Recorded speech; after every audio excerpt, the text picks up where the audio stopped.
So they're at a closed-door fundraiser in Florida, the Romneys are, and Mitt Romney starts to outline his real plans for America. Okay. Oh, well, that's fantastic. Now, this is several dozen Republican donors they're going to give to his quote-unquote victory fund, so they get to find out the reality the rest of us can't. So he explains that he is going to devastate some government departments, including cabinet departments, and these are things he says he won't say to the outside world because he repeated what he said in public before, which is that once when he admitted what programs he would eliminate as governor, it cost him a lot of votes. When he later ran against Ted Kennedy for senator, when he said, I was the governor, I'm advocating getting rid of the Department of Education if I become a senator, and well, people didn't like that. It's a terrible proposal that people don't agree with, and he's admitting that I made a mistake by admitting that in public. I should have kept it behind closed doors. So in this case, he does. He just tells his rich donors. He says, I'm going to take out a lot of departments in Washington and agencies and combine them. Some eliminate, but I'm probably not going to lay out just exactly which ones are going to go. So that's terrific. Number one, he's telling these guys, don't worry, I'm going to funnel all the money to you. And in that speech, he also talked about how everybody gets a 20% tax cut. So if you're rich, that is a tremendous benefit to you, okay? If you're poor, or middle class, a lot of your taxes are in sales tax and payroll tax, et cetera. So that doesn't help you as much. But if you're rich, all of your money's in the top bracket. Saving 20% is a godsend. So what's he going to do? Well, he's going to eliminate programs that would help the poor and the middle class. So he only tells his rich donors, and they go, oh, I do declare, very nicely done, Mitt. And then he talks about, oh, by the way, to the public, I'm not going to tell them which programs I'm going to eliminate, because then they wouldn't like me. Well, that part is true.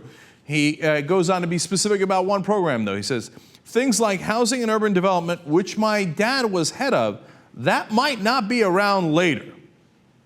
Well, fantastic.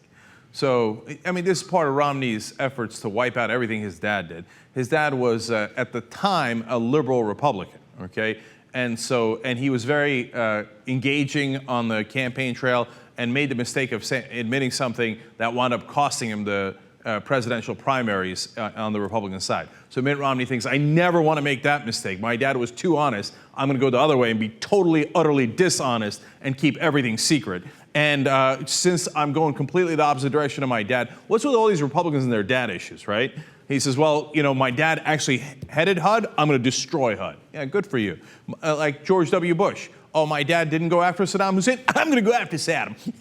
He didn't go after him because he realized what a disastrous idea it would be to take over Iraq. What are you going to do with it then? I don't care. I'm going to do what my daddy couldn't do. All these losers with their father issues. All right.